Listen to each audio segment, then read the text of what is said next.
上帝施恩帮助，让我们也纪念今天是清明节，让我们也纪念我们的先人，我们的这些的过世的这些的前辈们，愿上帝祝福我们，让我们也纪念他们在世上所行的一切。让我们一起来祷告。慈悲爱我们的天父，感谢你给我们有这样的时间，能够在主日的清晨来敬拜你，在复活节的早上来赞美歌颂你。愿你悦纳我们在你面前的敬拜，让这复活的大能也显在我们的里面。谢谢你垂听我们的祷告，带领我们在你的里面蒙恩。愿主你施恩扶持，也坚固我们的信心。靠你而得的喜乐是我们的力量。为我们的曾经过去的我们的属灵前辈们、我们的家人、我们的亲友来献上祷告，帮助我们，让我们也在这个清明节的时期，也纪念这些曾经在我们当中与我们同在的这些的我们的亲友们，或是我们的先人、我们的这些的祖先。愿你施恩来看顾，让我们的这些的先人他们安息在你的怀中。他们这些的前辈，他们在主你的恩典里，他们也仍然蒙你的保守。愿你施恩来带领。纪念今天早上的崇拜，从头到末了，你的恩都在我们的当中，你的圣灵运行在我们的里面。感谢你垂听我们的祷告，愿荣耀归给主，奉耶稣基督的圣名。弟兄姐妹，让我们预备心来参加早上的崇拜。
请听上帝的话，说：主果然复活。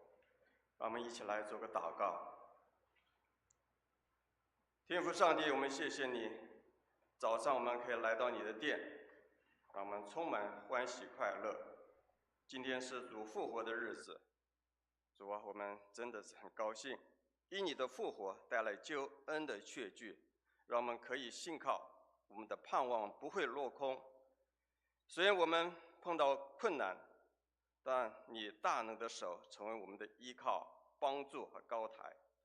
也借着今天你复活的日子，让我们冷淡的心再次被挑旺。愿圣灵的火再次的点燃在我们中间，火热服侍你。也愿荣光堂的弟兄姐妹能够有一颗合一的心，彼此相爱，共同建立复兴福音。今天的崇拜从头到末了，愿圣灵带领我们。谢谢你，祷告是奉靠主耶稣基督名求的，阿们。让我们一起来用诗歌敬拜。我们来唱新灵粮诗选192首《复活的圣主》，请我们一起起立。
站立，让我们用使徒信经来宣告我们的信仰。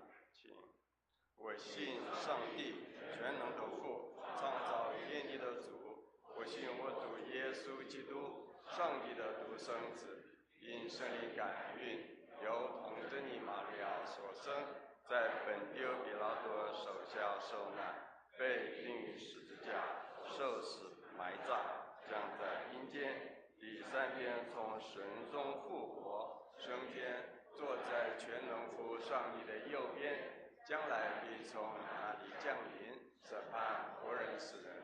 我信圣灵，我信十二公子教会，我信圣徒相通，我信罪的赦免，我信身体复活，我信永生。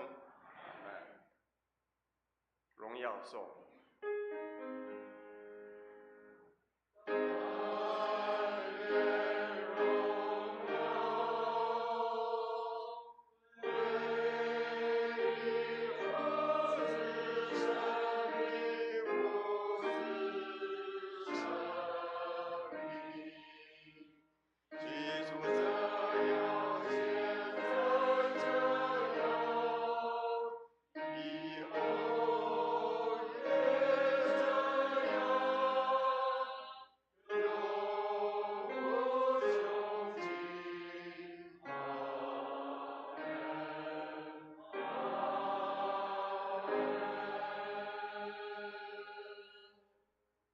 请坐。接下来是起应文，我们翻开诗篇118篇1到2节，14到24节，我们用起应的方式来读这一段经文，在旧约的645页。诗篇118篇第1节，你们要称谢耶和华，因他本为善，愿以色列说，耶和华是我的力量，是我的诗歌，在义人的帐篷里有欢呼拯救的声音。耶和华的右手高举，我必不致死，仍要存活。耶和华虽严严地整治我，给我敞开义门。这是耶和华的门，我要称谢你，因为你已经应允我。匠人所砌的石头，这是耶和华所做的，我们一起来，这是耶和华所定的日子，我们在其中要高兴欢喜。接下来公祷的时间，让我们一起来为以下的事项来祷告。天父上帝，我们谢谢你，在主日的早上，众弟兄姐妹齐聚圣殿当中，歌颂赞美你何等的喜乐。这个时候，我们要为神的国度、我们的宗派、同胞肢体向你祷告，求主纪念。我们要为非洲国家赖比瑞亚祷告，愿基督信仰能够进入生活文化中，国家百姓能够更认识基督的信仰祷告。我们要为着卫理公会北二郊区雅各堂以及赖明珍牧师祷告，愿教会的奉献充足，教会同工合一，身心健康来祷告。主，我们也为着春夏季节来临，台湾有足够的雨水，使土地得到滋润，以及万物的生长祷告。我们要为着台湾执政掌权者能够秉公行义，社会稳定以及人民道德素养都能提升来祷告。我们一起来用主祷文祷告。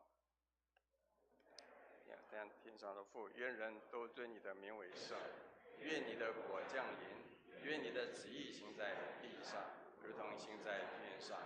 我们日用的饮食，今日赐给我们，免我们的债，如同我们免了人的债，不叫我们遇见试探，救我们脱离凶恶。因为国度、权柄、荣耀，全是你的，直到永远。阿门。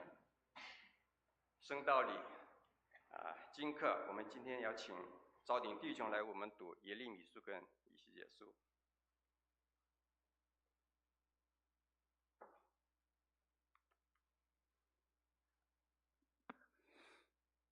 经课第一处在耶利米书31章1到6节，教会圣经旧约875页，耶利米书31章1到6节。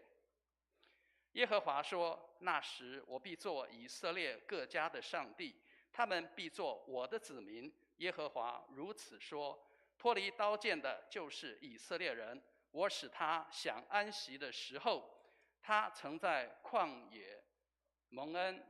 古时耶和华向以色列显现说：我以永远的爱爱你，因此我以慈爱吸引你，以色列的民啊，我要再建立你，你就被建立。你必再以击鼓为美，与欢乐的人一同跳舞而出。又必在撒玛利亚的山上栽种葡萄园，栽种的人要享用所结的果子。日子必到，以法莲山上守望的人必呼叫说：起来吧，我们可以上锡安，到耶和华我们的上帝那里去。经课第二处在哥罗西书第3章1到4节，教会圣经新约221页。哥罗西书第3章1到4节。所以你们若真与基督一同复活，就当求在上面的事，那里有基督坐在上帝的右边。你们要思念上面的事，不要思念地上的事，因为你们已经死了，你们的生命与基督一同藏在上帝里面。基督是我们的生命，他显现的时候，你们也要与他一同显现在荣耀里。以上是神的话。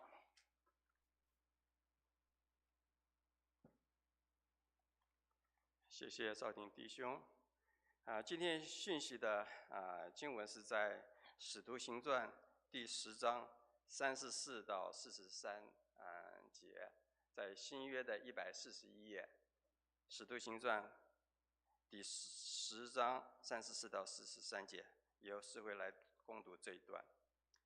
34节，彼得就开口说：我真看出上帝是不偏待人，原来各国中那敬畏主行义的人都为主所悦纳。上帝借着耶稣基督，他是万有的主，传和平的福音，将这道赐给以色列人。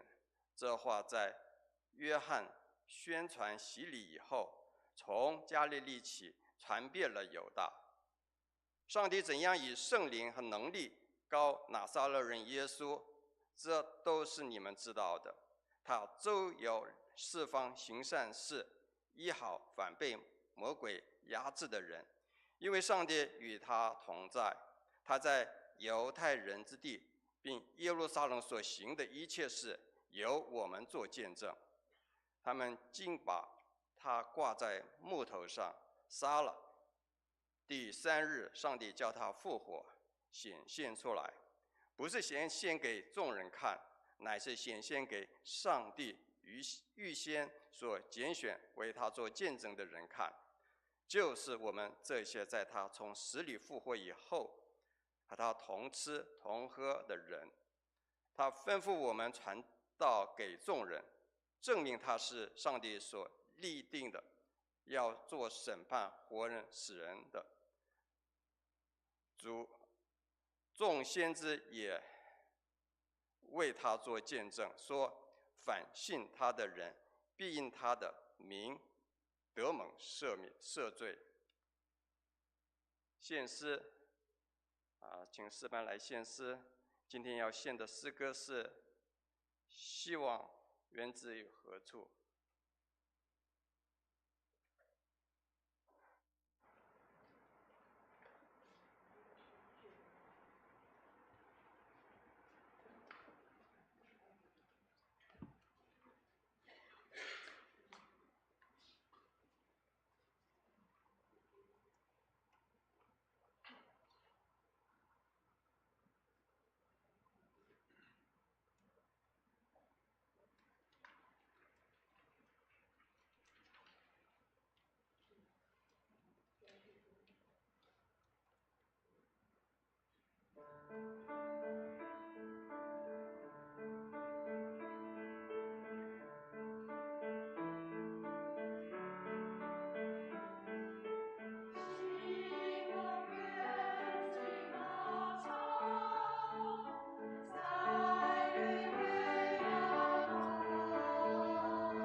谢谢诗班带来美妙的歌声。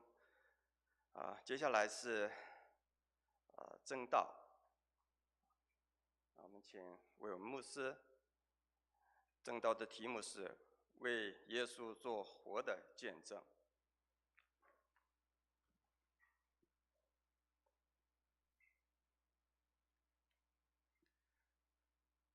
哈利路亚，耶稣复活了。哈利路亚，耶稣复活了。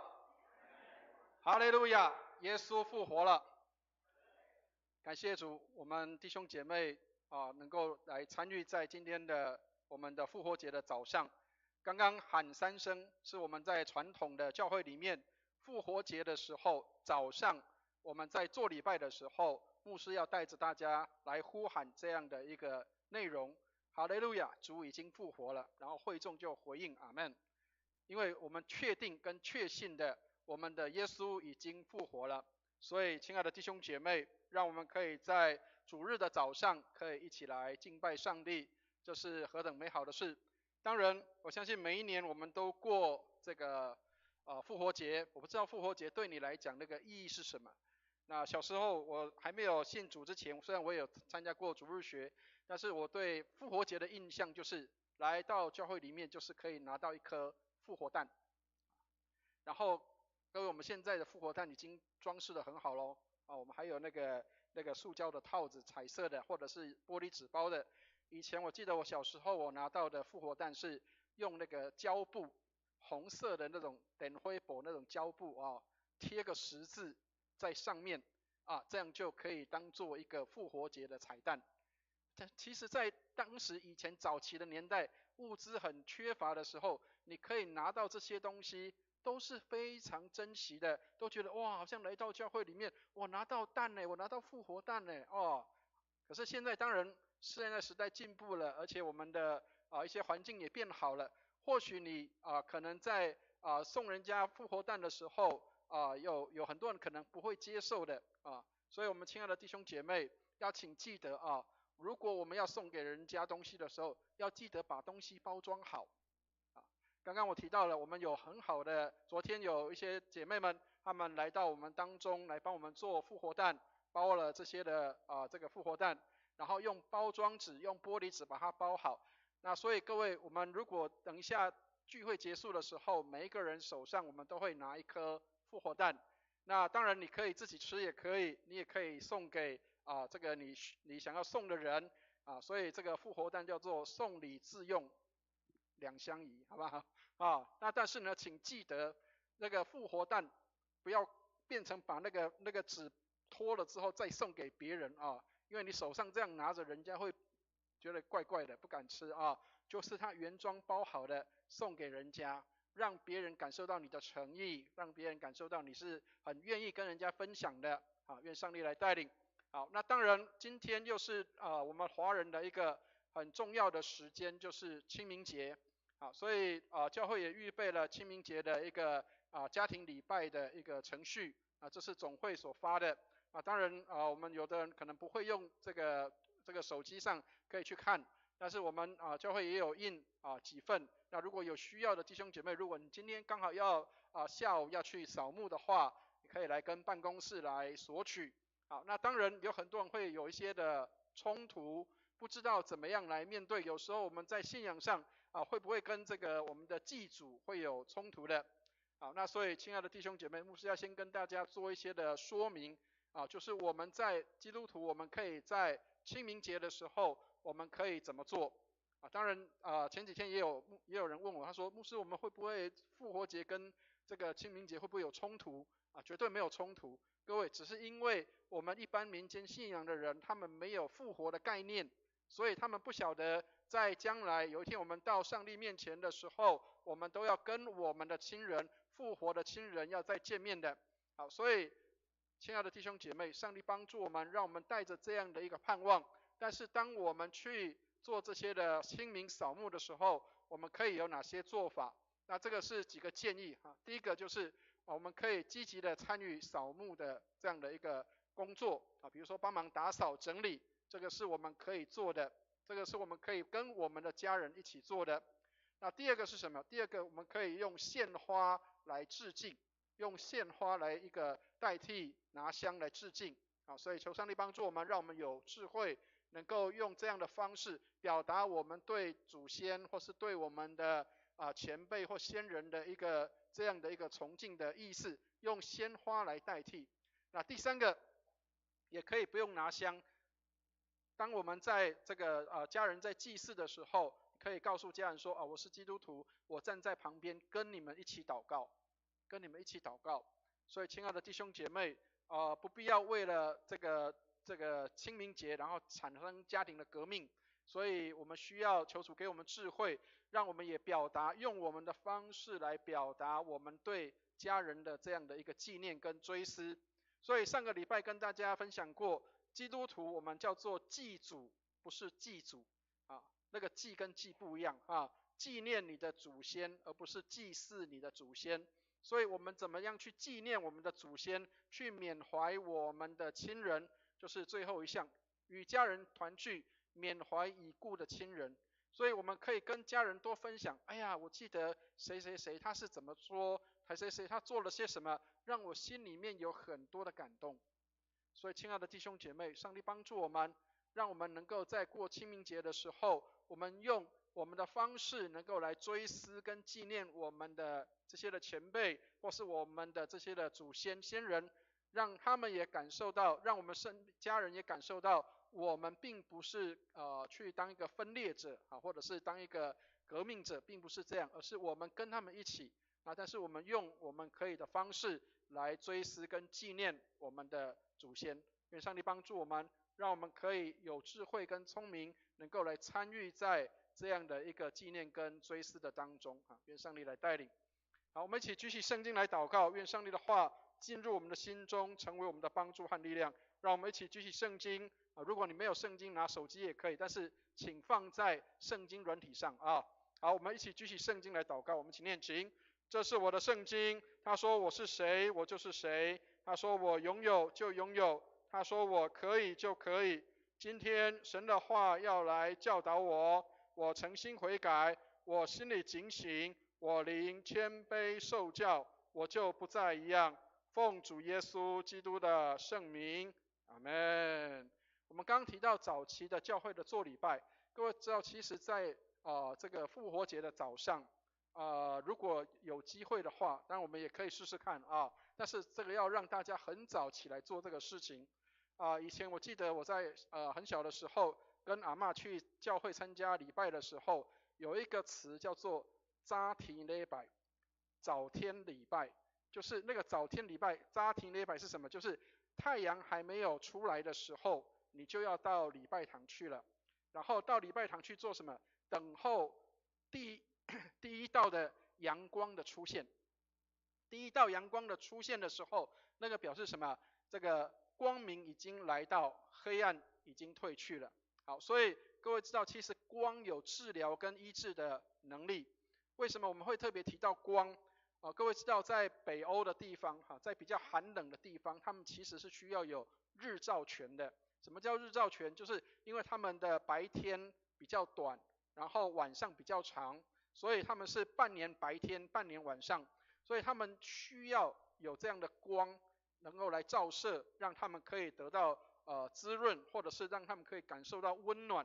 否则的话，他们是会在寒冷的当中，甚至会忧郁、会愁烦的。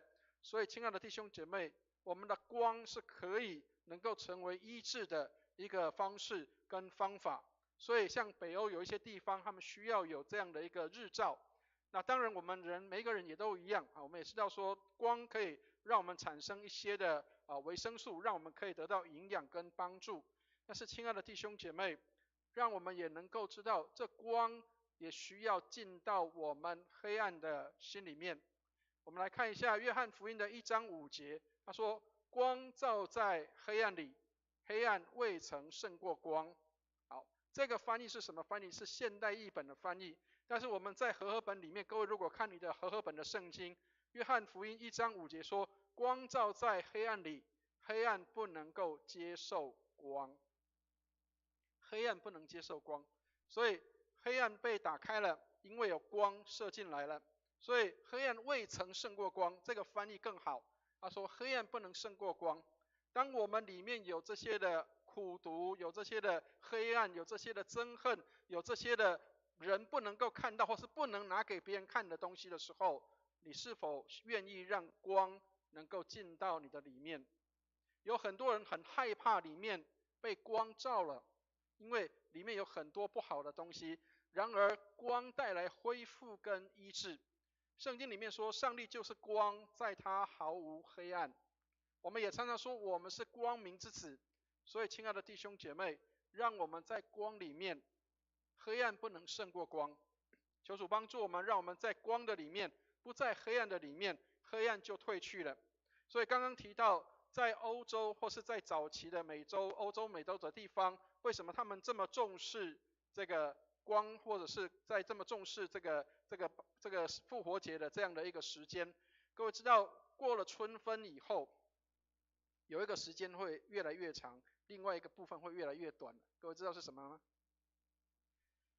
白天会越来越长，对不对？晚上会越来越短了。好，所以对欧洲人、对西方人，特别是住在比较寒冷的地方的人来说，太阳越来越长，黑暗越来越短，对他们来说是让他们更可以开始有活力的时候。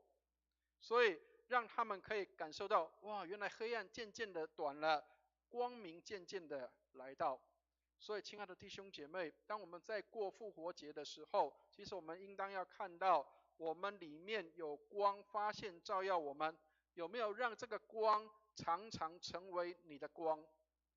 耶稣的光有没有成为你的光？让它除去你里面一切的黑暗。黑暗不能够胜过光，愿上帝帮助我们，让我们常常在光里，不在黑暗里。所以那个空的坟墓使我们有盼望，那个光使我们可以看到黑暗的坟墓被打开了，以至于我们能够在光中，不是在黑暗里面。所以对基督徒而言，每一个主日都应该是庆祝耶稣基督复活的时候。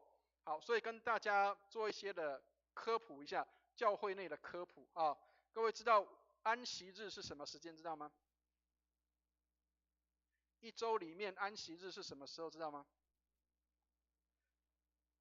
礼拜六啊，有没有？礼拜六就是犹太人所谓的安息日，因为叫做 weekend 就是那一周的最后的结束，7日的最后一日就是安息日。好，那但是耶稣基督复活是7日的第一天，对不对？所以这一天叫做什么？叫做主日。这样听得懂意思吗？什么叫主日？主日的意思就是那是7天的第一天，是耶稣基督复活的日子。好，所以我不知道各位亲爱的弟兄姐妹，你有没有碰过你的朋友或身边的人，比如说他可能是叫做安息日会的会友，或是犹太人，他们也是过礼拜六做礼拜。为什么？因为他们认为礼拜六安息日才是做礼拜的时候。好，那当然我们基督徒，我们大部分都是在礼拜天，我们说主日礼拜，因为这个叫做主耶稣复活的日子。好，所以跟大家做一些的科普，就是有的人他可能会碰到有一些比如说像安息日会，或者是有一些比较特殊的教会宗派，他们是在礼拜六来做礼拜的，那不用去批评他，他也不用去来觉得说好像我们这样不对。保罗曾经说这日比那日强，有人说这日比那日强，有人说日日都一样。其实我们每一天都可以成为敬拜上帝的时间，但是主日是因为特别这是庆祝耶稣基督复活的日子。所以亲爱的弟兄姐妹，上帝帮助我们，让我们可以在主耶稣复活的主日的早上可以一同来敬拜。好，所以在哥林多前书的15章57节里面，他特别提到感谢神，他借着我们的主耶稣赐给我们什么？他说胜利。所以亲爱的弟兄姐妹，这个胜利这个字更加的凸显。他说感谢神，借着我们的主耶稣赐给我们得胜。在原文的在和合本里面说得胜，但是他说胜利，感觉上是一个更加的积极的感受。所以愿上帝帮助我们，透过耶稣基督胜过死亡。我们说他胜过死亡，使我们有这样的盼望。愿上帝来带领。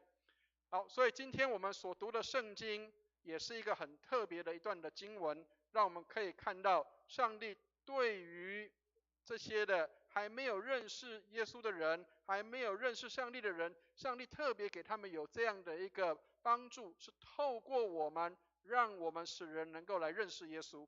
好，所以我们先要来看今天的这一段经文，我们先来看34节的地方，我们先一起来念34节，一起念来。彼得就开口说：“我真看出上帝是不偏待人。”好，所以亲爱的弟兄姐妹，这一节圣经为什么一开头就这样说？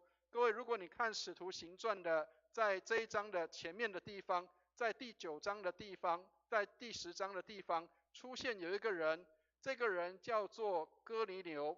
好，这个人有什么特别的地方？这个人是一个外国人，他是意大利人。各位，当时的是罗马帝国我们要回到那个当时的情况。罗马帝国的时期，这些当时的意大利人，他们是这个很重要的一个军事的将领或者是官。那当然他们在地方上也会比较受人的敬重，但是犹太人不喜欢他们。所以要先认识一件事情是，犹太人是不太跟这些的人来往的，不太跟外国人来往的。因为他们认为上帝的救恩是属于以色列人的，是属于犹太人的，跟外邦人、跟这些外国人是没有关系的，所以外国人是不应该能够接受这个信仰的。然而，如果你看第10章的前面的地方，你会发现一件事情是，这个哥尼流他是一个敬虔人，他每天祷告，他每天服侍上帝的事情，只是他还没有认识耶稣。所以，亲爱的弟兄姐妹，我不知道你的心里面的想法会是什么。这个人他还没有认识耶稣，但是他的行为、他的所作、他所行的，已经像一个基督徒了，已经像一个基督徒。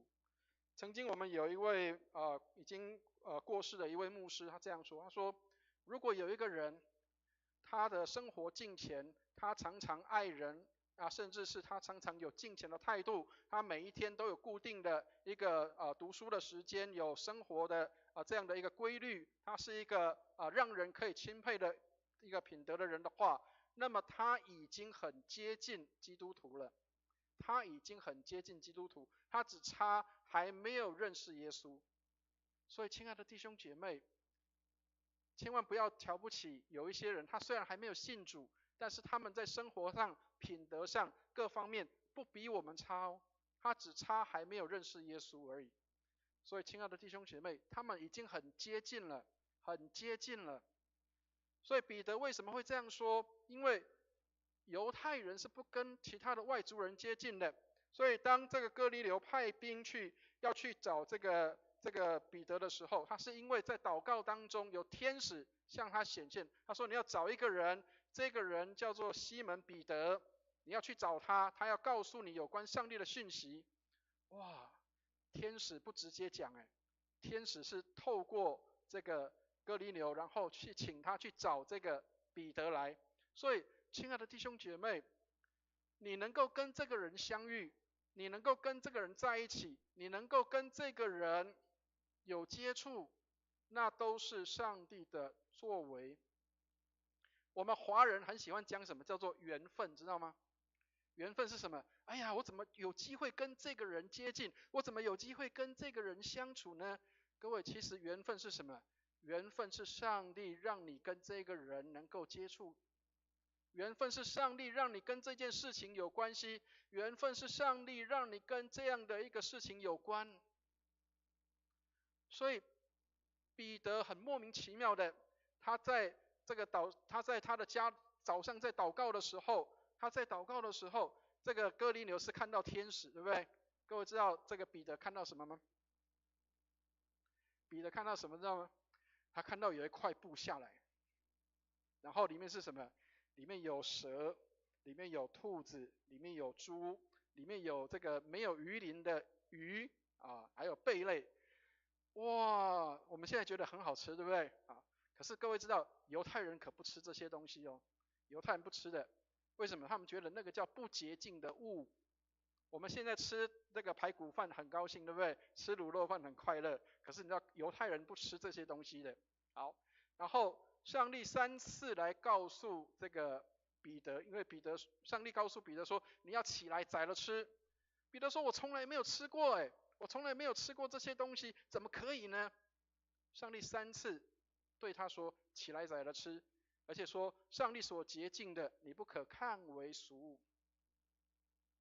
亲爱的弟兄姐妹，后来哥尼流差遣阿兵哥来找彼得的时候，把彼得找到他家去，然后就发生了我们刚刚讲的这一件事情。彼得说我看出上帝是不偏待人的。亲爱的弟兄姐妹，我不知道你在教会里面这么久的时间了，你会不会感受到被偏待？好像有些人可以怎么样，但是我好像不能怎么样。有一些人是被欢迎的，有些人好像是不被欢迎的。跟大家讲一个实际的案例。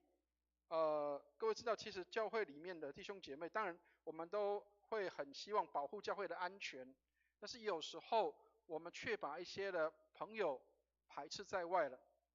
我有一个学生，他在丰田长老教会牧会，他以前有来过我们这边讲道过。那他的家人曾经去花莲找他。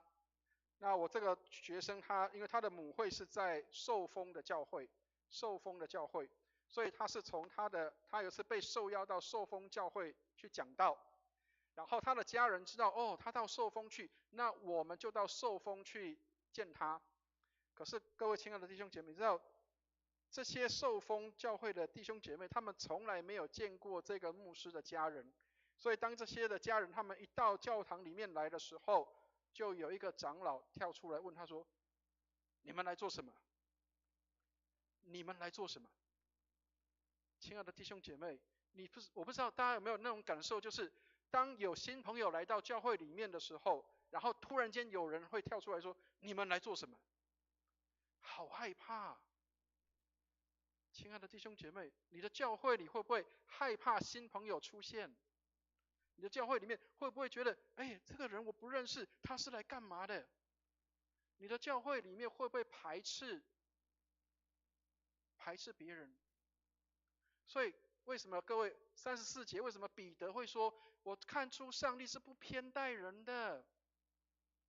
亲爱的弟兄姐妹，你知道我们华人不止华人，很多人都常常会这样，叫做非我族类者，不是我跟我同一群的，都不要来。我们会不会是这样？我们来看一下38节的地方，我们来看一下彼得怎么样来对哥尼流传福音。我们来看38节，我们一起念一下38节，一起念来。上帝怎样以圣灵和能力膏拿撒勒人耶稣，这都是你们知道的。他周流四方，行善事，医好凡被魔鬼压制的人，因为上帝与他同在。亲爱的弟兄姐妹，耶稣有上帝的同在，所以他能够行很多的神迹，行很多的善事，他很多的这些的医病赶鬼的能力，他去做这些的事情。可是很多人可能不晓得，这里有一句很有趣的话，很有趣啊。他说什么？他说他周流四方。各位，你知道台语圣经里面怎么讲吗？因为刚刚早上第一堂是台语啊。台语圣经怎么讲？知道吗？四过行，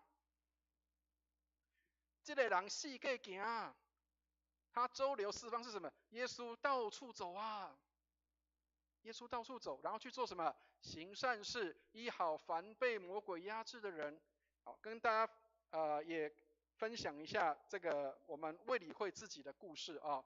各位知道我们的卫理会约翰卫斯理是18世纪的人，对不对？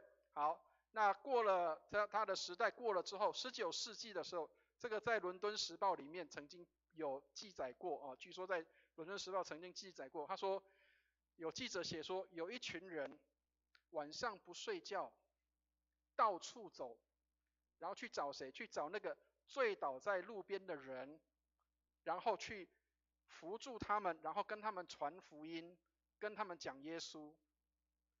四过行，这些人不是像这些其他人去喝酒醉倒在路边，不是，是他们去帮助那个醉倒在路边的，然后跟他们传福音。你要信耶稣，信耶稣很棒，信耶稣很好。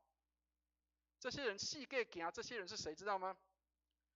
是卫理会的会友。卫理会的会友叫 Methodist， 这一群 Methodist， 他们晚上在伦敦的街道上看到有人醉倒的时候，他就去帮助这些人，然后去跟他们传福音。亲爱的弟兄姐妹，你会不会四过行去帮助需要的人，还是你四过行去游览一下这边的这个文化景物，很棒，旅游很好啊，去这个一些的百货公司很棒。但是我们去四过行的时候，你有没有去看到有一些人是需要我们去帮助的？有一些人是需要我们去告诉他们福音的。当你在四过行的时候，亲爱的弟兄姐妹，上帝帮助我们。我们以前早期的我们的这些的前辈们，他们四过行是去帮助这些醉倒路边的人，帮助这些在生活当中他们没有认识耶稣的人。好，所以我们看一下39节，我们一起来念一下39节，一起念来。他在犹太人之地，并耶路撒冷所行的一切事，由我们做见证。他们竟把他挂在木头上杀了。好，所以亲爱的弟兄姐妹，耶稣做这些事情，但是有没有得到很好的报应跟回报？没有反而人家是怎么样？把他挂在木头上杀了。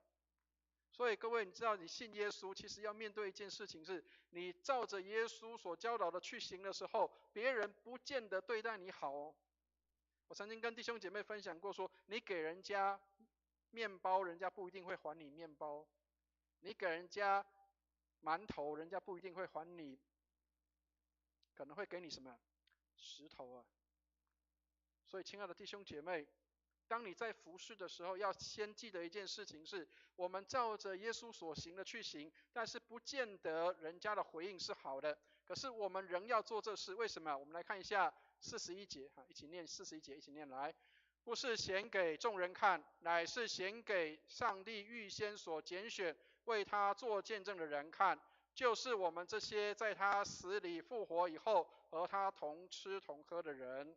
好，这些和耶稣同吃同喝的人是谁？就是他的门徒，耶稣的门徒，这些使徒们，耶稣先显现给他们看，然后叫他们做什么？叫他们去做他的见证。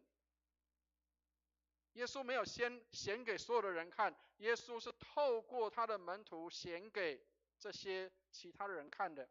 所以，亲爱的弟兄姐妹，人从哪里看到耶稣？你知道吗？人从你的身上看到耶稣，人是从你的身上看到耶稣的。别人再也看不到耶稣了，但是这些使徒们，他们到处去四界行，他们到处像耶稣这样去行善事，去传福音，周流四方，去看顾这些有需要的人，做这些的服事的时候，人看到谁？人看到耶稣了。所以，亲爱的弟兄姐妹，耶稣在哪里？谁可以看得到他？在我们的心里面。在我们的心里面，复活的耶稣在我们的里面。所以我们是一个基督徒，不是因为我们每个礼拜天都到教堂去啊，千万不要误会礼拜天去做礼拜就是基督徒，不是的，因为我们每一天都应当活出基督的生命。你里面有耶稣的生命，人看到你里面就看到耶稣在你的里面活。所以最重要的不是我们的行为要像个基督徒，各位知道很多人喜欢哇基督徒哦，特别有一些年轻的男生很喜欢教会里面的姐妹，为什么？他们都觉得哇教会里面的姐妹好温柔哦，教会里面的姐妹哇看起来都非常的这个体贴温柔，很棒。但是亲爱的弟兄姐妹，不是像，而是什么？是像基督。你的里面有没有耶稣基督？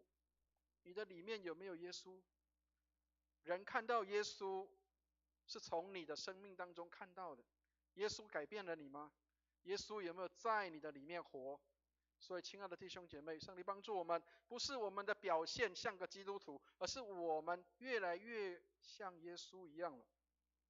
曾经有一个马来西亚的一个年轻人，他拍了一个短片，他拍的短片就是人看到了耶稣了，他在各个地方做这些的事情，可是明明他是一个一般的平常的人，为什么人看到他就像看到耶稣一样？因为他读了圣经之后，他就照主的话去行，人看到他就看到耶稣了。所以亲爱的弟兄姐妹，你每一天读圣经，有没有让你更看到耶稣了？我们来看一下42节，我们一起来念一下42节，一起念来。他吩咐我们传道给众人，证明他是上帝所立定的，要做审判活人死人的主。好，各位还有印象吗？我们的使徒信经里面说什么？审判活人死人就在这里啊，圣经的经文就在这里。他是审判活人死人的主。但是我们要做什么事情？他说我们要传道给众人，然后证明他是上帝所立的，将来耶稣要成为审判的主，他审判活人也审判死人。那我们应该怎么做呢？要在活着的时候免去上帝的愤怒，要求上帝帮助我们，让我们能够去把这些人从黑暗里面救出来，以至于他们不会被上帝的愤怒给打到。因为上帝后来要透过耶稣来审判的。所以亲爱的弟兄姐妹，你为什么要传福音给别人？要免去上帝的愤怒，不要让上帝生气，不要让上帝把审判临到在人的身上，在这个人的身上。求主帮助我们，让我们抢救灵魂啊！所以约翰卫斯理这样说，他说传道人别无所做，唯一要做的就是抢救灵魂，抢救人的灵魂。我们来看一下这段的话，我们被呼召去做光明儿女，向周遭的垂死的世界发出基督的光，不是只有牧师去发光。亲爱的弟兄姐妹，信耶稣的人才是光，牧师不一定会发光哦。要先说明一下，牧师不一定会发光。你会看到有很多在新闻上，或者是在很多的消息上面，有很多牧师没有光，没有光。所以，亲爱的弟兄姐妹，其实信耶稣的人才是光，光明的儿女。牧师不一定是光明的儿女，牧师如果没有跟随耶稣的话，所以我们如果被呼召做光明的儿女，那么我们应该要在这个垂死的世界里面去发出耶稣基督的光，使人能够看见。亲爱的弟兄姐妹，人有没有从你身上看到光？人有没有从你身上看到上帝的光？你来的时候，人家会说欢迎光临，不是把你扫地出门。光临是什么？你好像光一样，你来到我们当中，好像我们就蓬荜生辉了，我们就有光了。亲爱的弟兄姐妹，愿上帝帮助我们，让我们成为光，进到世界的里面。所以上帝给我们很多好东西，不是要我们抓着不放，是要我们能够去分享出去的。亲爱的弟兄姐妹，你得到上帝的恩典，你得到上帝的救恩，你不在黑暗里，你已经得到释放了。耶稣让你得自由，耶稣让你得到释放，你不用再担心今天出门要看黄历，你不用再担心今天星座上面会不会讲到我有没有什么样的问题，你可以不用了。在上帝的日子里面，每一天都是好日子。在上帝的里面，每一天我们都不用担心害怕，甚至包括7月半你出去外面的时候，7月半的时候，魔鬼也不敢打扰你。为什么？因为你有光，你有上帝的光。我们来看一下，不单是基督徒要为耶稣做见证，43节我们来看众先知也做见证。我们来看一下43节，我们一起念43节，一起念来。众先知也为他做见证说，凡信他的人必因他的名得蒙赦罪。所以亲爱的弟兄姐妹，当我们能够把这光带出去的时候，为耶稣做见证的时候，信耶稣的人必因他的名，必因耶稣的名，要能够得到赦罪，罪得到赦免了。很多人被捆绑，晚上是睡不着的，很多人被捆绑，没有办法好好的平静安稳的心。各位知道，其实安息是一个多么美好的事情。我不晓得各位，如果你晚上真的叫做睡不着的时候，你会不会有那种感受？如果这时候可以平静安稳的睡着，那是多么美好的事。所以亲爱的弟兄姐妹，罪得到赦免，就像我们已经得到释放了，我可以好好的睡觉了，我可以安静的得到一个很安静的时刻。安息是一件多么美好的事，但是如果不在基督里，没有人能够得到真正的安息。当人被罪恶捆绑的时候，当人被罪辖制的时候，人没有办法得到真正的安息。所以上帝的爱使我们所有的罪都得到覆盖了。各位知道那个写程式的人应该知道覆盖是什么意思啊？就是你的这个错误的信息被盖掉了，盖掉之后，这个状况就变好了。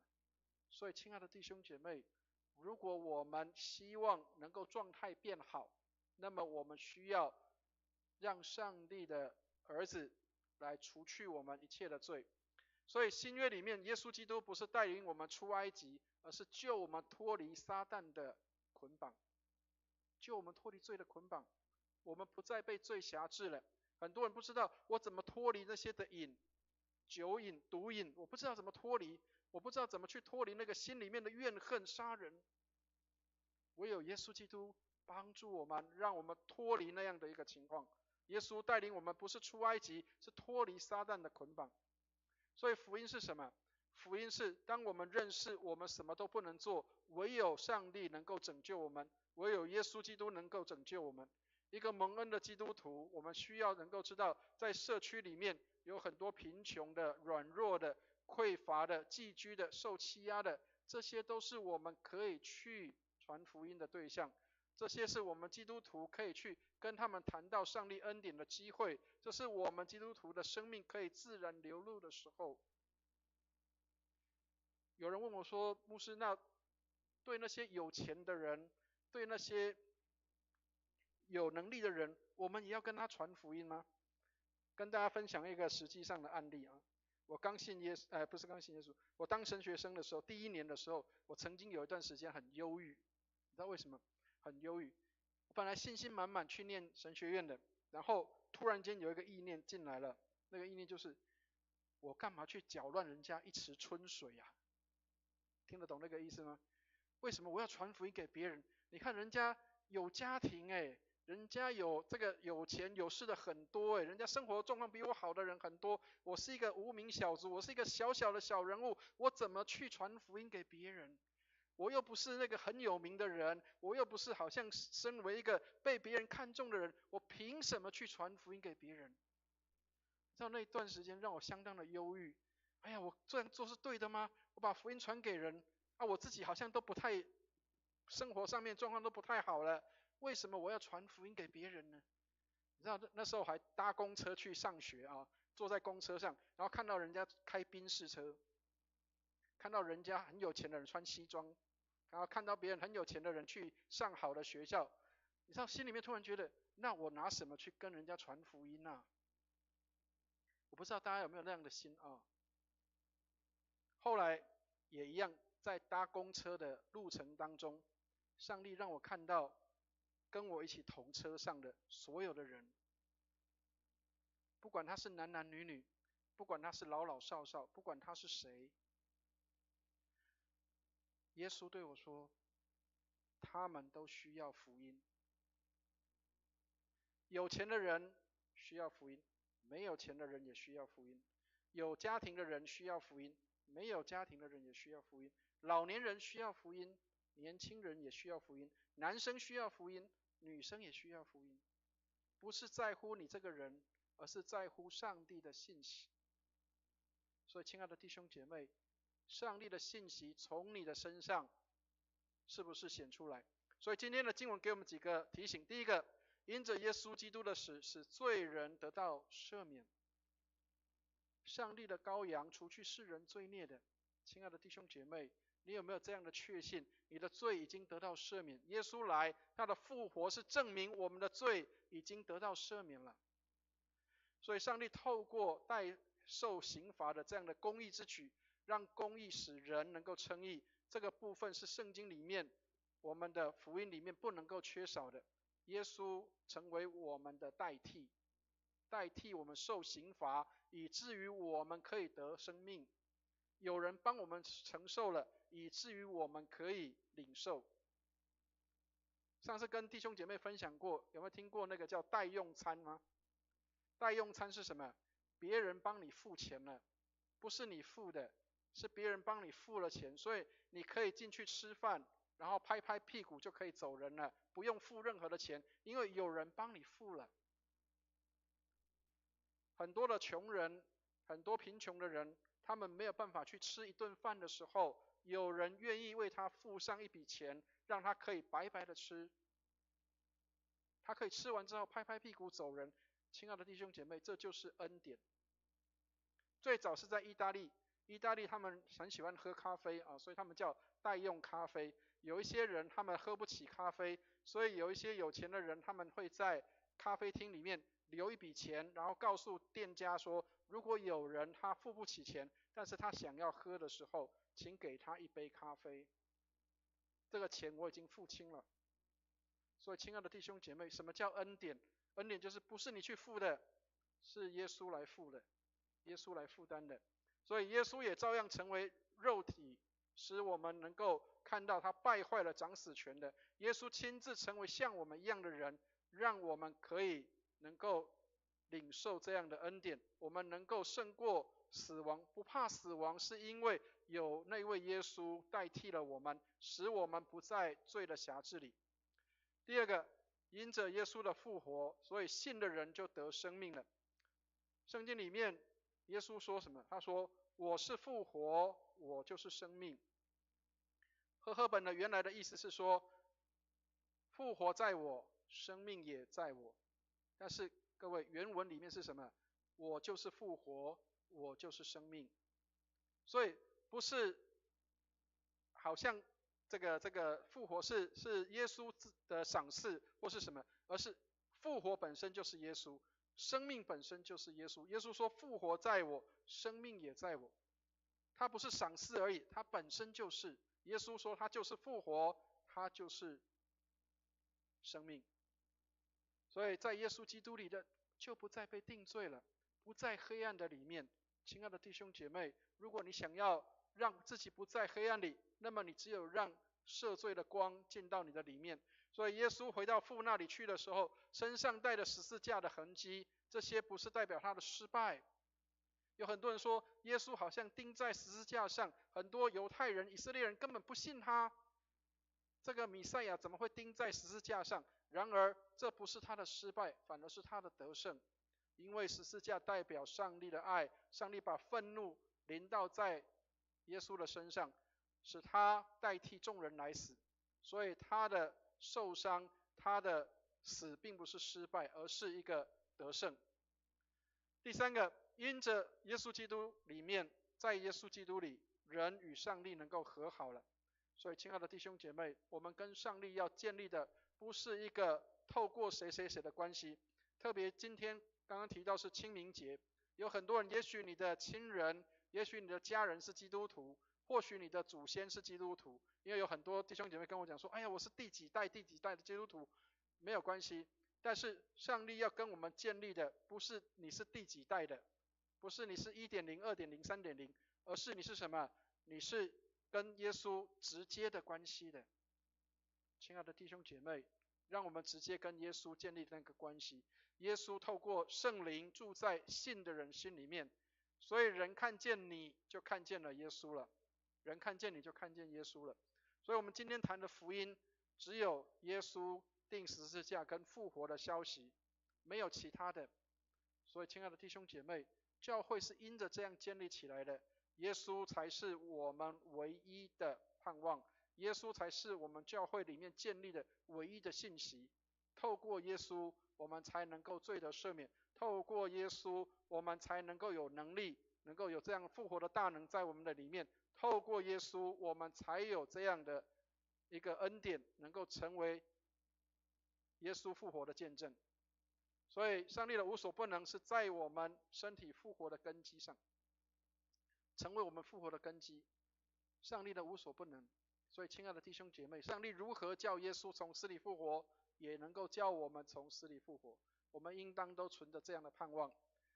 特别在今天是清明节的时候，当有很多人在纪念我们过去的这些的前辈跟亲人的时候，让我们仍然记得我们基督徒有这盼望，将来有一天我们要在上帝面前，在众人面前，我们的身体也要复活，我们要与我们的亲人再见面。所以当我们去扫墓去整理的时候，也请记得有一天我们要跟我们的家人再见面的。所以我们在丧礼的时候，我们可以跟我们的亲人跟家人说再见，确实是会再见的。求主给我们有这样的一个盼望。耶稣的复活使我们有这样的盼望，我们要与我们的家人与我们的亲人有一天天上再相见。愿上帝来带领我们，我们一起来祷告。亲爱的天父，谢谢你透过耶稣基督从死里复活，拯救了我们，让我们能够在基督里能够得到罪得赦免。你也给我们有这样的机会，让我们能够有机会向人传福音做见证，帮助我们，让我们凭着信心，凭着盼望，凭着从你而来的复活的大能，使我们那个不敢的、不要的、不愿意的这样的状况得到除去，赐给我们勇气跟信心，来为你做福音的见证，使人看见有耶稣在我们的里面活。感谢你垂听我们的祷告，愿荣耀归给主，奉耶稣基督的圣名，谢谢牧师的分享，让我们每一位都可以成为耶稣的见证。好，我们一起来起立，唱新灵粮诗选300首，与主合一，唱第1段。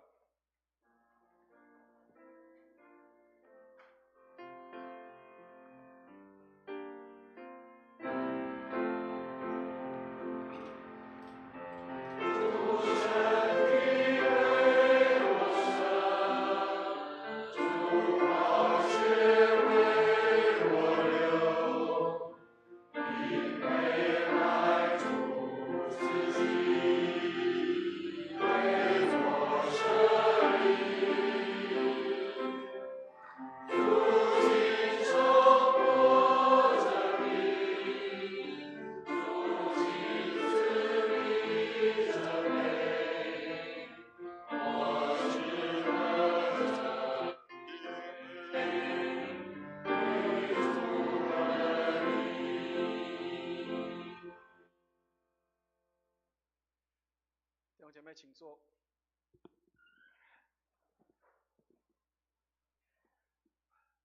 我们为耶稣做见证，是何等美好的事，是荣耀的事。曾经跟弟兄姐妹讲说，以前在马祖的时候，我们到村落里面去，这些马祖人他们会用福州话说：“亚鲁里咯，亚鲁里咯。”耶稣来了，耶稣来了。我们当中有马祖人，我知道应该听得懂。亚鲁里咯，亚鲁里咯。耶稣来了，耶稣来了。你知道为什么？因为耶稣真的来了吗？不是啊，是那群基督徒来到村落里面呢。那怎么他们会说耶稣来了？他们说信耶稣的人来了，就是亚鲁里咯。耶稣来了，耶稣来了。上个月我们有一位姐妹，因为脚不方便，所以我跟师母去探访她。刚好去的时候，她人不在家。我们去到社区的这个保全那边去登记，说我们要去看我们某一位姐妹。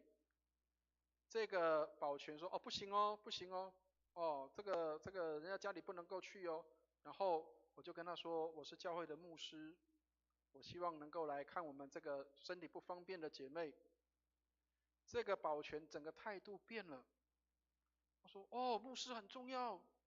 哦，牧师可以这个安慰人的心，可以帮助人，很好，很棒。”我不是要高举自己，不是的，而是要让弟兄姐妹知道说，亲爱的弟兄姐妹，传福音报好信息，不是只有牧师啊，我们也可以成为这样的人。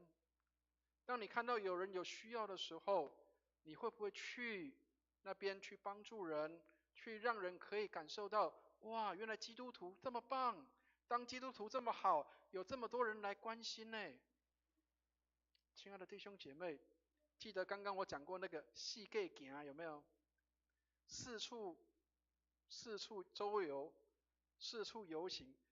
你不是四处游行去做坏事的，四处游行，让我们去为耶稣做见证。愿上帝来帮助我们。请听圣经的话，看啊，我站在门外叩门，若有听见我声音就开门的，我要进到他那里去，我与他，他与我一同坐席。你们若真实悔罪，与人亲爱和睦，立志之心，从今以后遵主的命令，行主的道，就当存信心前来到全能上帝的台前，谦虚忏悔，领这圣餐，得受恩惠。让我们一同来读认罪文。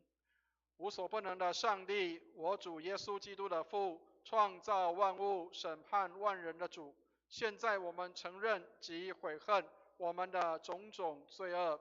我们素来在思想上、言语上、行为上都有过恶，得罪主，干犯主的圣怒。现在我们诚意忏悔，痛恨我们自己的行为，俯心自问，十分忧伤。求慈悲的父怜悯我们，为主耶稣基督赦免我们从前的罪，又赐恩典，叫我们从今以后改过自新，遵主的圣意，永远服侍主，将尊贵荣耀归于主的圣名。这是靠我主耶稣基督求的。阿们。请听解罪文。无所不能的上帝，我们的天父，主曾发大慈悲，应许将赦罪的恩赐给诚心悔罪、真实信靠主的人。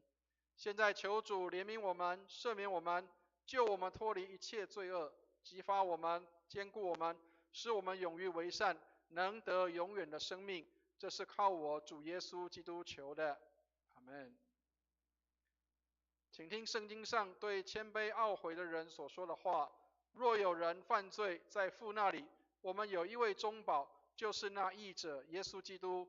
他为我们的罪做了挽回祭，不是单为我们的罪，也是为普天下人的罪。我们来读心中仰望文。你们心里当仰望主。我们当感谢我主上主。无论何时何地，感谢主圣父，无所不能、无始无终的上帝，这是理所当然的，也是我们本分所当做的。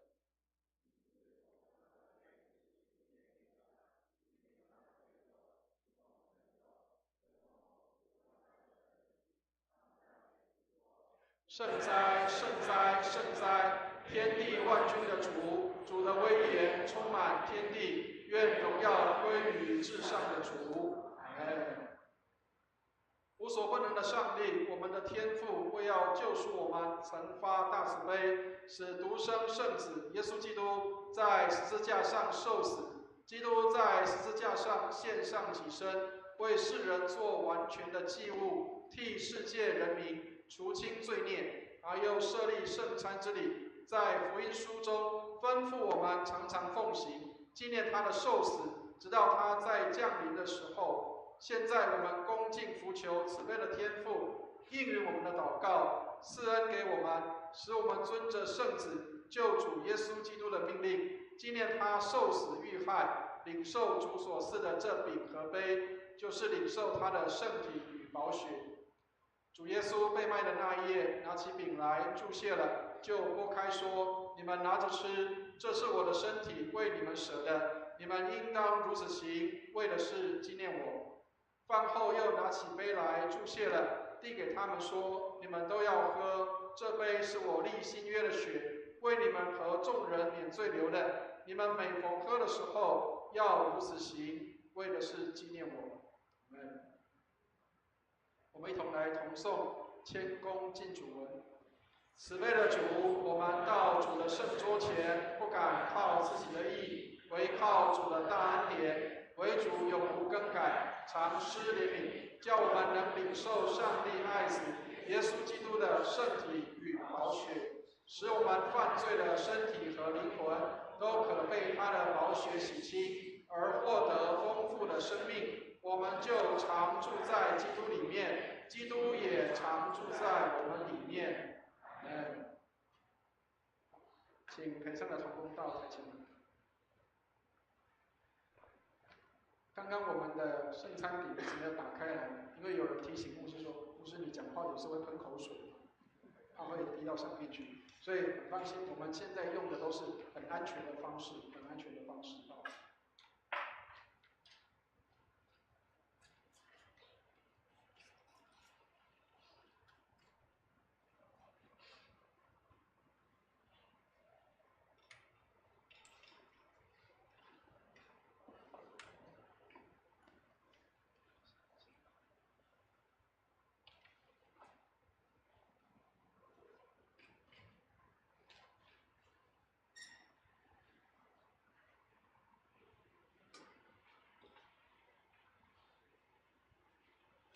这是主耶稣的身体，为我们舍的，保守我们十分平安。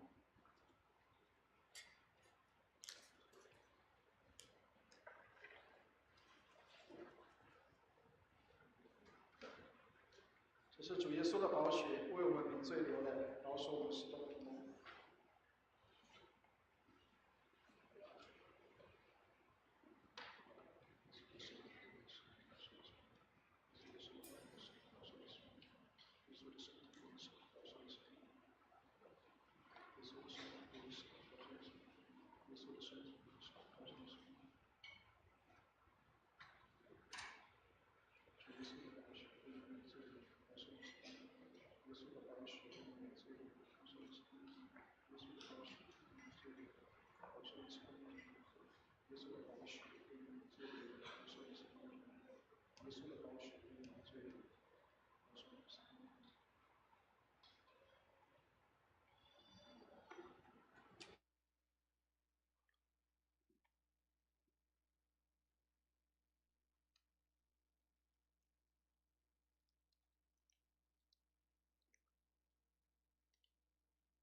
弟兄姐妹，如果你已经预备好，请到台前来，我们一起来领受这个饼杯。让我们用饼沾杯之后，我们就可以来享用。这是主耶稣的身体，为我们舍的，保守我们十分的平安。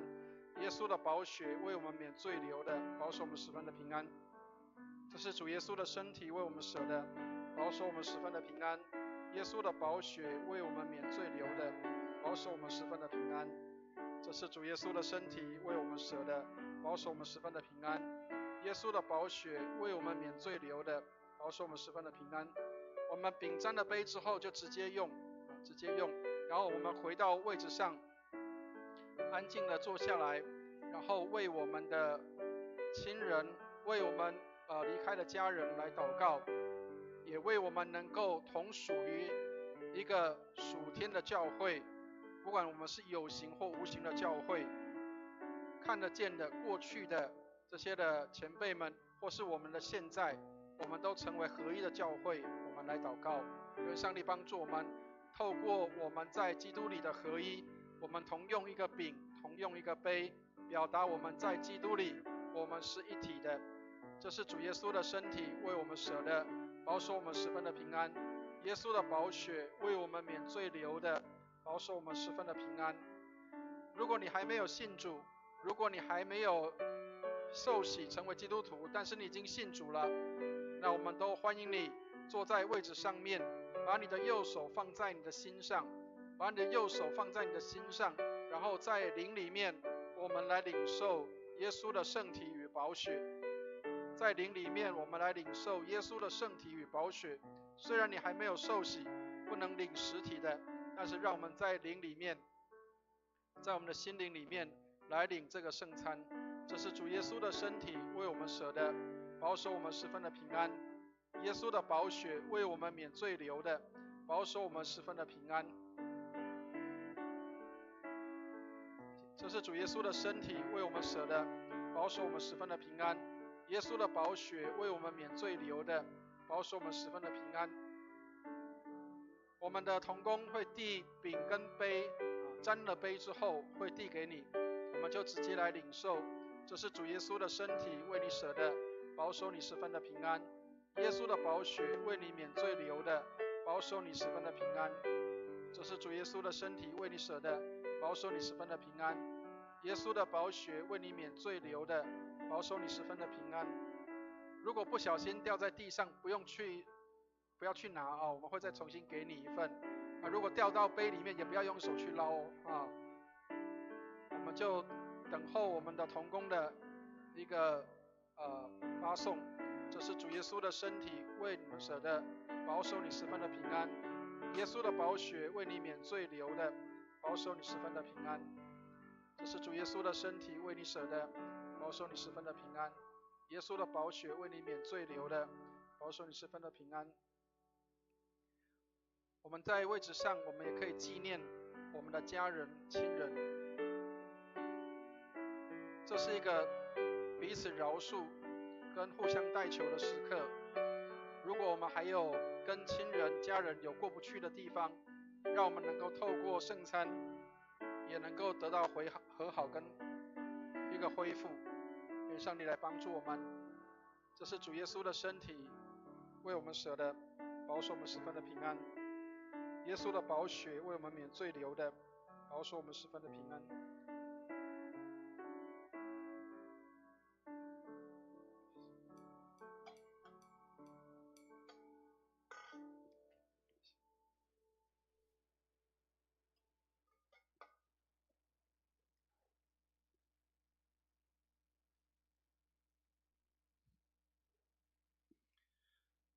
请让我们一同来同诵奉献求恩文。赞美和感谢主，借着主耶稣基督的舍身流血，我们得蒙赦罪与诸般的恩赐。现在将我们自己献给主，做合宜清洁的活祭，恳求主使我们得蒙主的大恩鸿福。我们罪恶深重，原不配来献祭于主，但我们求主接受我们区区的至诚，因为主耶稣基督饶恕我们的过犯，所以唯有求主欢喜悦纳，不要计算我们的行为。但愿尊贵荣耀归于无所不能的圣父、圣子、圣灵三位一体的主，永世无尽。阿们。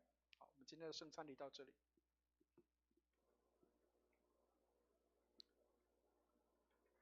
回应礼，请大家起立，我们一起来唱3百首的第2段，与主合一。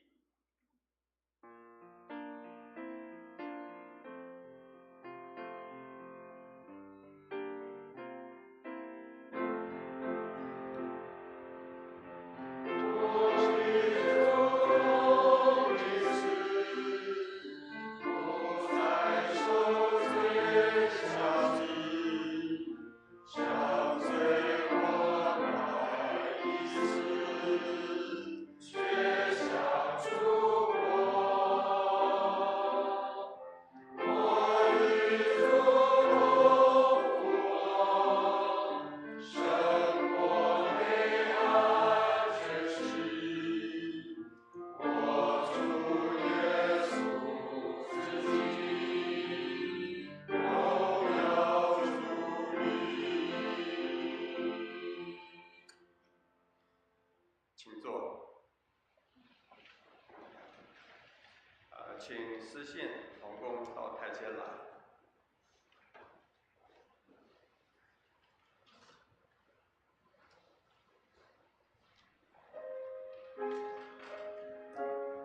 让我们一起奉献做个祷告。天父上帝，我们谢谢你，你赐给我们丰富，让我们一无所缺。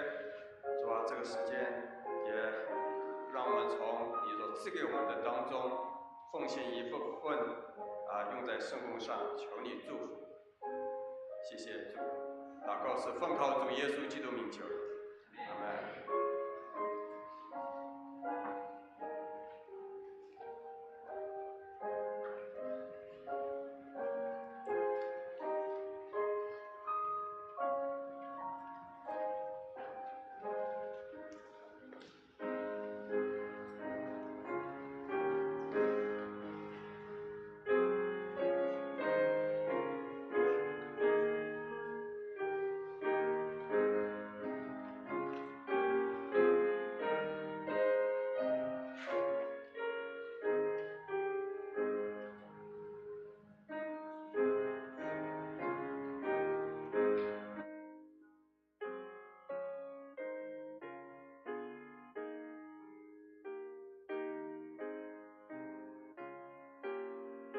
请大家起立，我们一起来唱《向主献成歌》。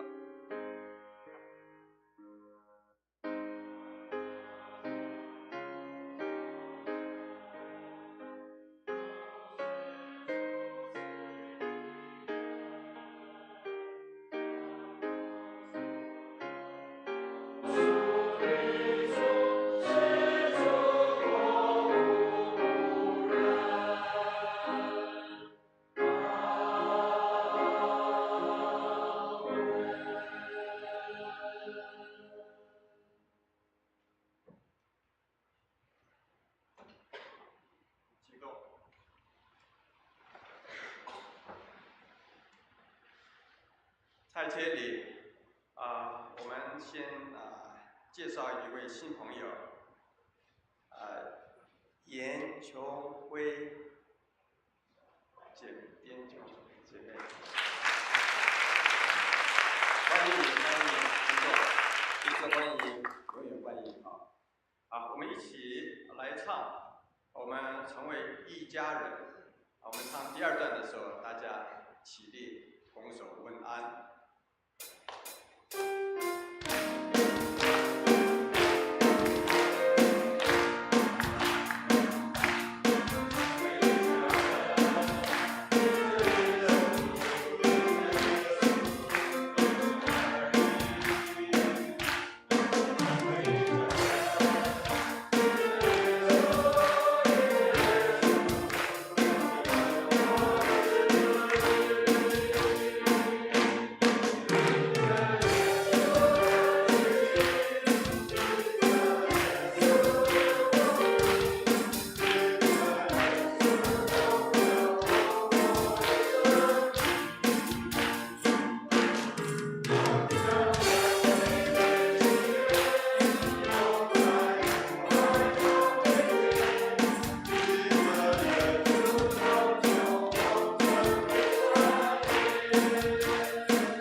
好，请大家回座接下来我们有几件事项要报告一下。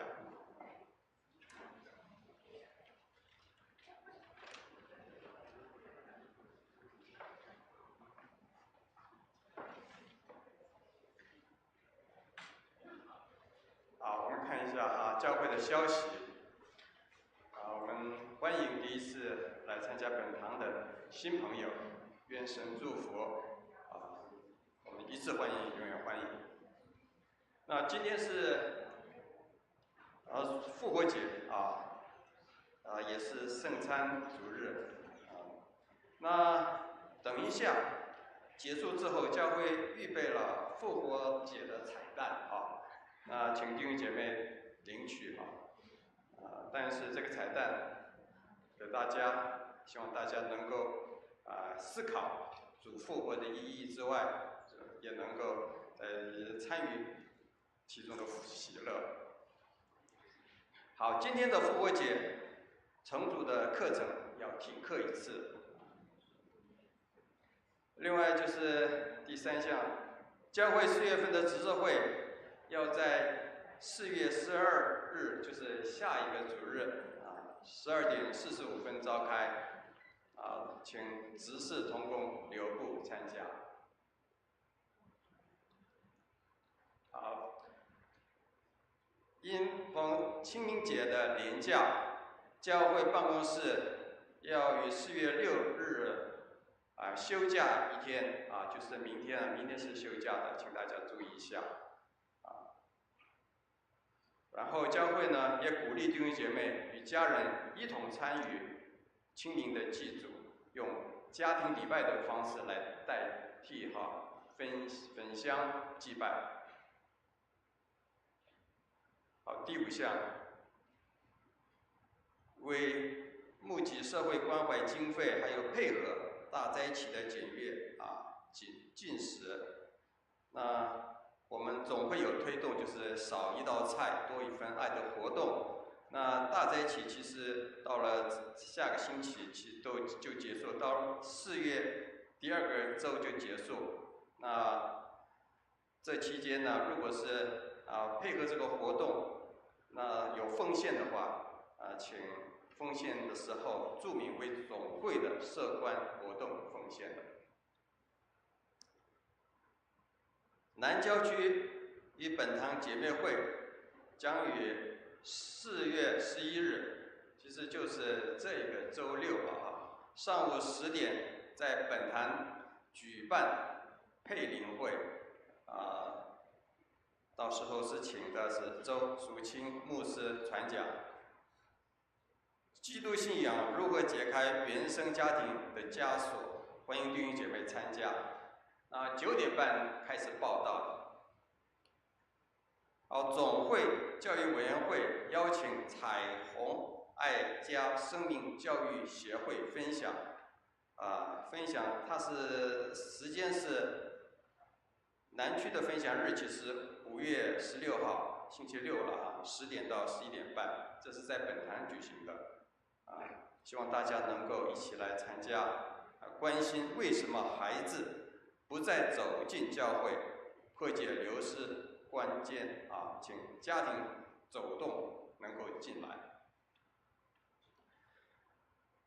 然后也为教会陆续所开办的各样活动包括第一个是卫理神学院的自我认识，还有第2个是红本门徒，还有成人主日学、师傅艺人学院这几个课程都请大家能够参与之外，也为老师的预备、学员的参与祷告。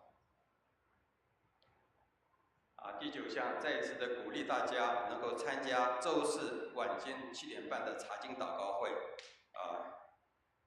这个祷告会希望大家能够重视祷告因为祷告只有在祷告当中，我们教会才能够复兴，所以大家尽量的参加实体的周4晚间祷告会。好，最后一项，总会建堂的消息请弟兄姐妹同心为总会宣教大楼所需的建造盘项祷告。这个部分如果是有感动的弟兄姐妹可以奉献。牧师有没有其他补充？弟兄姐妹，牧师这边做一些简单的补充跟说明啊。好，那我们这个大灾期到今天已经结束，到昨天就结束了。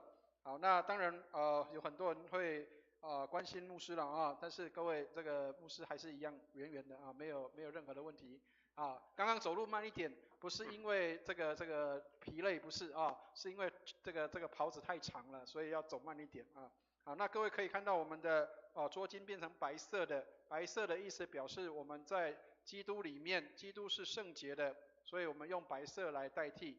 所以在复活节期的当中，我们的桌巾就会改成是用白色的方式来做一个表达这个让弟兄姐妹能够知道一下这个状况。好，那我们也请弟兄姐妹继续的来为我们的社关的活动来祷告。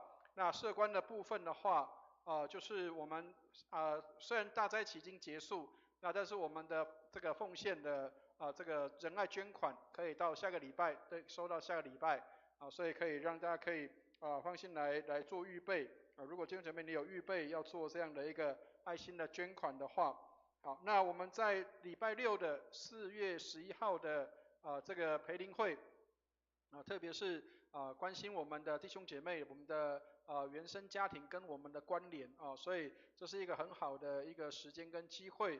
那预计是在我们的大堂里面来做这样的一个安排，因为我们的南教区有其他的教会的弟兄姐妹有来参与那所以表示我们的这个讲员相当重要相当的内容相当的丰富所以请弟兄姐妹我们能够来参与的时候，我们尽量让姐妹们来多参与了因为这个是for姐妹的。那弟兄们，如果你有来的话，那我们可以做哪些事情？我们可以做一些的服侍、招待或是接待的工作求主帮助我们，让我们可以多一些的这样的服侍在我们的当中好，那刚刚诗慧也特别提到我们的这个5月的16号的这个讲座，这个是由爱家的这个基金会他们来彩虹爱家他们来做协会来做这个分享。那我们的第2代、第3代，也许可能我们都会看到说，现在的年轻人好像很少，或是不太愿意进教会里面来。那让大家也能够知道有这样的一个实况因为曾经有过年轻人跟我这样讲，他说牧师我的爸爸妈妈在家里面跟来教会有点不太一样所以让我们有一些的反省，就是我们怎么样让我们的弟兄姐妹、我们的家人看到我们的信仰跟我们的这个不管来教会或是回到家里面，我们都是一样的，都是一致的。求主带领我们，求主帮助我们，让我们能够有这样的勇气来面对跟突破我们自己，让我们能够来看看这些的讲员他们给我们的一些的提醒求主来帮助好，那刚刚我们有这个高牧师跟师母他们已经调派到这个罗东去那我们也为他们祷告，求主带领，让他们在调派的这个路程上都能够十分的平安，愿上帝来带领以上谢谢。好，起立，我们一起来唱三一颂。普天之下万国文明，齐声赞美父子圣灵，三位一体同荣共尊，万有之源，万福之本。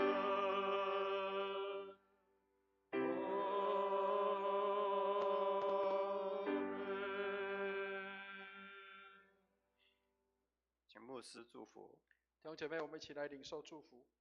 慈悲爱我们的天父，感谢你将耶稣基督复活这样的信息赐给我们，使我们里面也满有复活的大能，让我们遇见各样的人事物的时候，我们都不害怕，因为有主你的大能与我们同在。保守我们在你的里面蒙恩，使我们胜过世上的黑暗，也胜过世上的一切的难处。谢谢主，你在基督里赐给我们有这样的丰富，让我们常在基督里，基督也常在我们的里面。愿我主耶稣基督的恩惠、天父上帝的慈爱、圣灵的感动与交通，常与我们众人同在，从今时直到永永远远。阿们。阿门颂。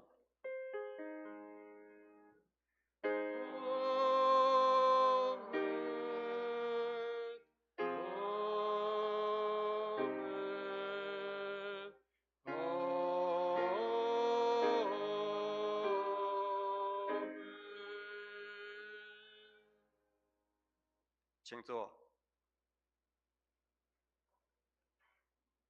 电约。在电约中，请为今天的治理消息还有教会的事工代祷。有病痛和忧伤的弟兄姐妹，欢迎来电，牧师会为你们代祷。